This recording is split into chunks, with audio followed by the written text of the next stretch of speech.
का काम अध्याय 2। पेन्तिकोसमा पवित्र आत्माको आगमन।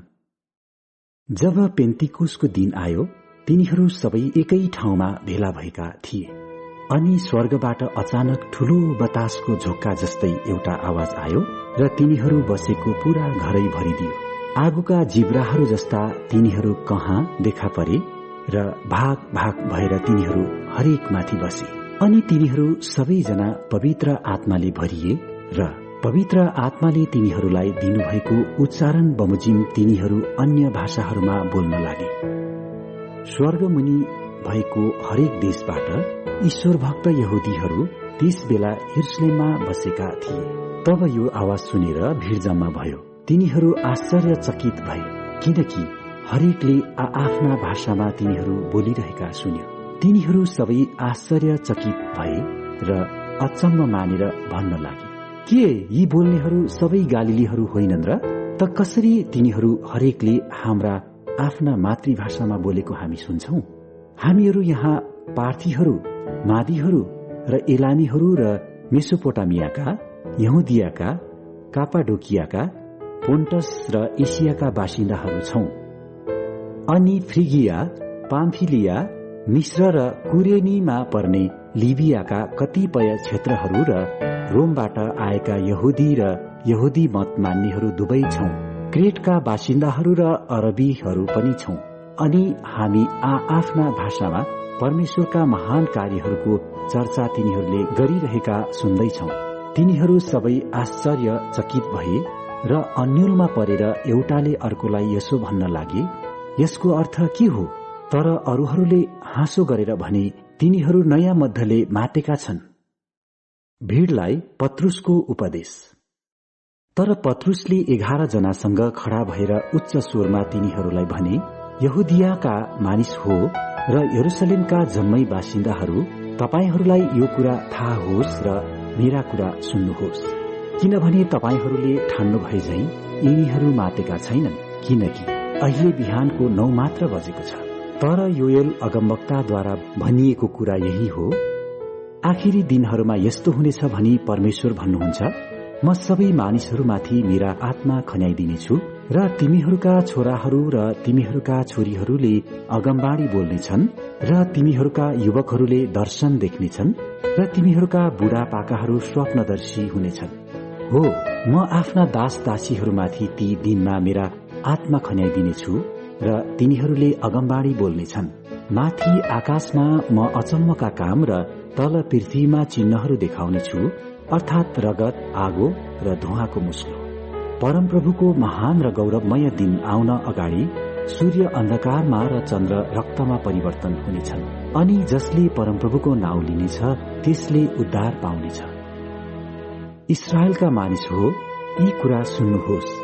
नासरतका येशू यस्ता व्यक्ति हुनुहुन्थ्यो जसलाई परमेश्वरले शक्तिशाली कामहरू, अचम्मका कामहरू र चिन्हहरूद्वारा तपाईहरूका सामुन्ने प्रमाणित गर्नुभयो। तपाईहरूलाई थाहै छ कि परमेश्वरले तपाईहरूका बीचमा यी कामहरू उहाँद्वारा गर्नुभएको हो। परमेश्वरले ठहराउनु भएको निश्चित योजना र पूर्व ज्ञान अनुसार पक्राउ पर्नु भएको यिनै येशूलाई अधर्मी मानिसहरूका हातद्वारा तपाईहरूले क्रुसमा टाँगेर मार्नुभयो। उहाँलाई परमेश्वरले मृत्युको पीडाबाट छुटकारा दिएर जीवित पार्नुभयो, किनकि मृत्युको अधीनमा उहाँ भइरहनु असम्भव थियो। किनकि दाउदले उहाँको विषयमा भन्दछन्, मैले प्रभुलाई सधैँ मेरो सामने देखे, किनभने म नडगमगाऊँ भनेर उहाँ मेरो दाहिने तर्फ हुनुहुन्छ। यसकारण मेरो हृदय आनन्दित र मेरो जिब्रो हर्षित भयो। यसबाहेक मेरो शरीरले पनि आशामा जिउनेछ, किनकि तपाईले मेरो प्राणलाई पातालमा छोड्नुहुने छैन, न त तपाईले आफ्ना पवित्र जनको शरीर कुहुन दिनुहुनेछ। तपाईले मलाई जीवनको मार्गहरू बताउनुभयो। तपाईले मलाई आफ्नो उपस्थितिद्वारा आनन्दले गदगद पार्नुहुनेछ। भाइ हो, हाम्रा पुर्खा दाउदको विषयमा म तपाईहरूलाई निश्चयता साथ भन्न सक्छु कि उनी मरे र गाडिए अनि आजको दिनसम्म उनको ज्यान छँदैछ। यसकारण एक अगमवक्ता भएका हुनाले उनले जान्दथे कि परमेश्वरले शपथ खानु भएको थियो कि उनकै सन्तानबाट उनको सिंहासनमा एकजनालाई परमेश्वरले बसाल्नुहुनेछ। अघिबाटै यो देखेर उनले ख्रिस्टको पुनरुत्थानको विषयमा भने कि उहाँ न पातालमा छोडिनुभयो न त उहाँको शरीर नै कुह्यो। यिनै येशूलाई परमेश्वरले जीवित पार्नुभयो। यस कुराका हामी सबै साक्षी छौं।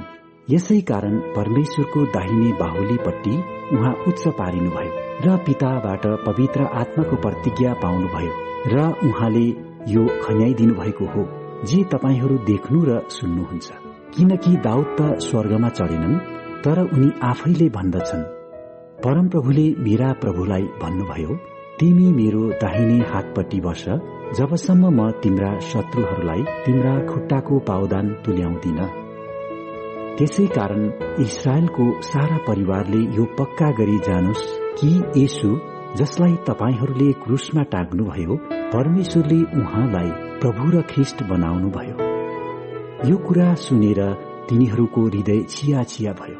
अनि पत्रुस र अरू प्रेरितहरूलाई तिनीहरूले भने, ए भाइ हो, हामीले के गर्ने? पत्रुसले तिनीहरूलाई भने, पश्चाताप गर र तिमीहरूका पाप क्षमाको निम्ति येशू ख्रिस्टको नाउँमा तिमीहरू प्रत्येकले बप्तिस्मा लेऊ र तिमीहरूले पवित्र आत्माको वरदान पाउनेछौ। किनकि प्रतिज्ञा तिमीहरूका निम्ति, तिमीहरूका सन्तानको निम्ति र टाढा टाढामा रहेका सबैका निम्ति हो, प्रत्येक जसलाई प्रभु हाम्रा परमेश्वरले बोलाउनुहुन्छ। अरू धेरै कुराहरूद्वारा उनले तिनीहरूलाई गवाही दिए र यसो भनेर अर्ती दिए, यस दुष्ट पुस्ताबाट तिमीहरूले आफैलाई बचाओ। तब जस जसले उनको कुरा ग्रहण गरे तिनीहरूले बप्तिस्मा लिए र त्यसै दिन प्राय 3000 मानिसहरू तिनीहरूको संख्यामा थपिए। विश्वासीहरूको संगति।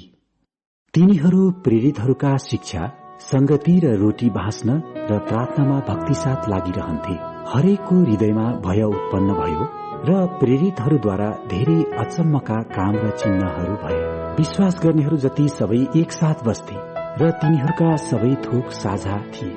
तिनीहरूले आफ्ना सम्पत्ति र मालमत्ता बेचिकन जस जसलाई जे कुराको खाँचो पर्थ्यो सबैलाई ती बाँडिदिन्थे। तिनीहरू एकै मनका भई मन्दिरमा एकसाथ उपस्थित हुन्थे र घर घरमा रोटी भाँच्थे र तिनीहरू खुशी र शुद्ध हृदयले मिलिजुली खान्थे र परमेश्वरको प्रशंसा गर्दै र सबै मानिसहरूबाट शुभेच्छा पाउँदै बस्थे। उद्धार पाउनेहरूलाई प्रभुले दिनदिनै तिनीहरूको संख्यामा थपिदिनुहुन्थ्यो।